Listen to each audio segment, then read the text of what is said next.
Good evening and welcome to another video on All Hail the Ale. Tonight we're going for beer that I haven't tried before. It's from a brewery that I've tried before. I've enjoyed to some degree the beers. Which beer and which brewery is it? It is Brooklyn, and it is this one. It is the Brooklyn East IPA. And it's an IPA that weighs in at 6.9% ABV. It's £1.80 a can, and it's a slightly larger 355ml can available from your local Tesco. And probably other places as well, but this is where I got it. And it says on the can, Easter IPA joins a venerated English tradition with spirited American hops, creating an eminently balanced IPA. Sharp piney aromas meet stone fruit and herbal bitterness to create a supremely satisfying beer. Now, there's a few things about that I really enjoy. Sharp piney aromas, love it. Stone fruit, love it. And herbal bitterness, yeah, sounds really, really nice, and it's a fairly decent ABV to boot at 6.9. Like I say, fairly typical artwork of the brewery. You know, you got the B for Brooklyn. That's their ever-present logo, and yeah, produced in the USA, imported, I believe, by Carlsberg into the UK. It does tell me somewhere on here. Yeah,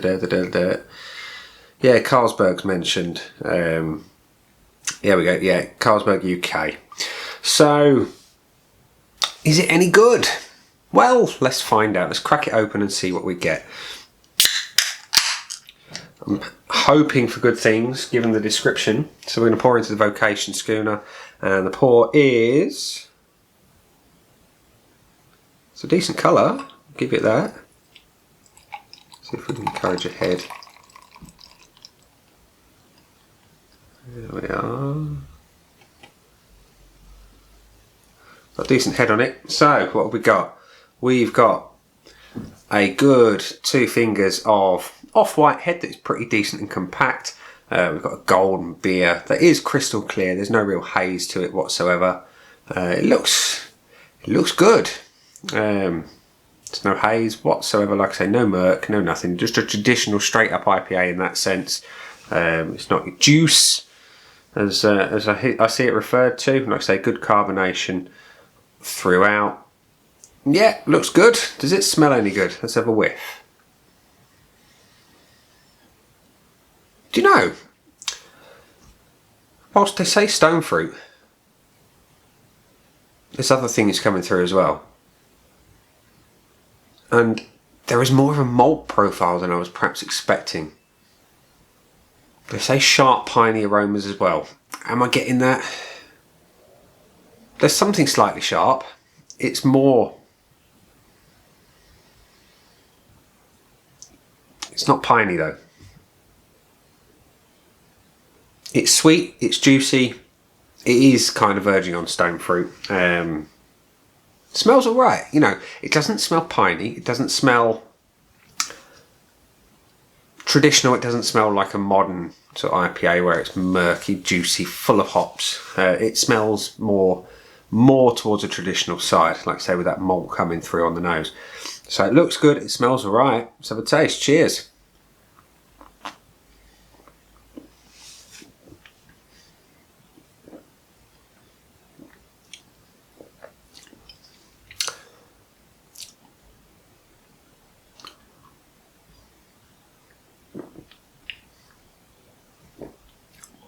That is quite nice. I get exactly where they're coming from with the herbal bitterness. It's right there.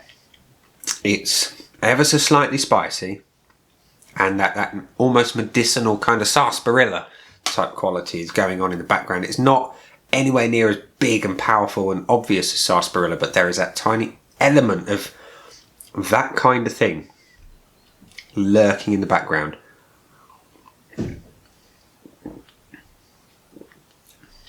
Strange, I get more of the pine resin on the flavour, and they say stone fruit is in there. I'm getting big orange flavours as well, like a real bitter orange, verging on grapefruit, but more sort of sweeter like an orange.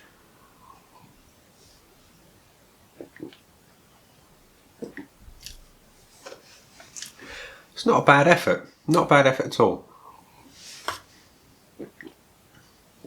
There is a good body to it. It's not thin, it's not heavy, and it's got a lovely kind of full mouthfeel. without being cloying or anything like that. It's pretty damn good. And they talk about that herbal bitterness. Once you get through that orange and that kind of, so that medicinal quality, the malt comes through, and it's not a clean crystal malt. It's more of a ever so slightly biscuity edge to it. Really not what I expected from this beer at all.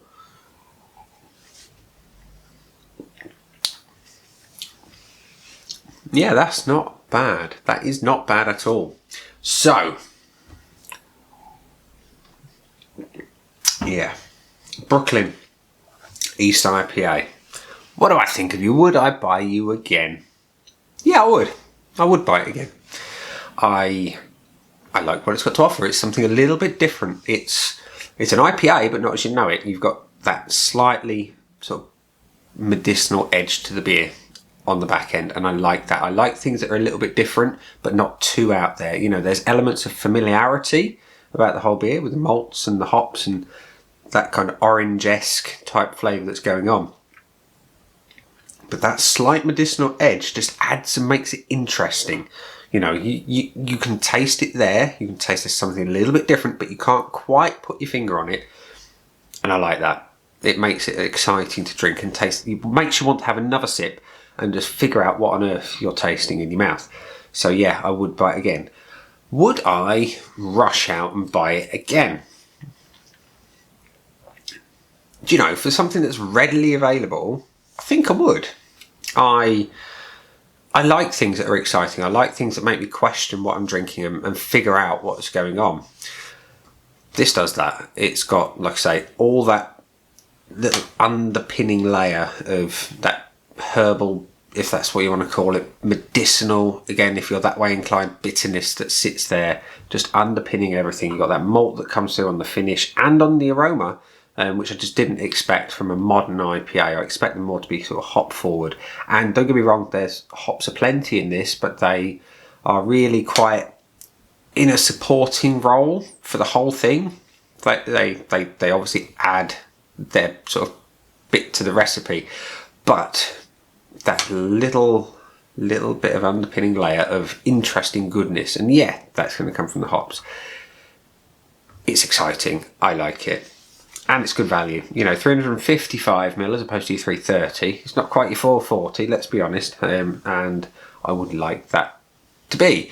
I would very much happily drink this in a 440 or even a 500. So yeah, I'd rush out and buy it again. Is the general gist of what I'm waffling about. And I'm going to give it a score now. Is it perfect? No, it's not. Because if we go back to the brief, you know, it says that it's sharp, piney aromas. I'm not getting a lot of that, let's be honest. And that excited me up front. I was a little bit disappointed that that's not there. And it says it meets stone fruit and herbal bitterness. Yes, there is stone fruit. I was hoping for a little bit of dankness. You know, I was hoping for some mosaic in there that might have just presented in that manner. But no, it's not there. But there is a little bit of that sweet nectarine just kind of sitting there in the background. Herbal bitterness, yeah, that's there. Like I say, it's that underpinning layer that keeps it all interesting.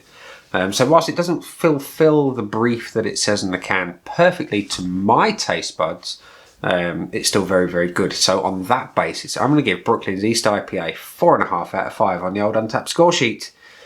So there we are, boys and girls, ladies and gents, and things of other species from whatever part of the world you may be watching. This has been the beer. Down there are some buttons. You know exactly what to do. You like, comment, dislike, and subscribe. Choose any combination of them as you wish. Let me know in the comment section if you've tried this beer and what you thought of it. On that note, I'm going to go and drink the rest of it. Catch you later.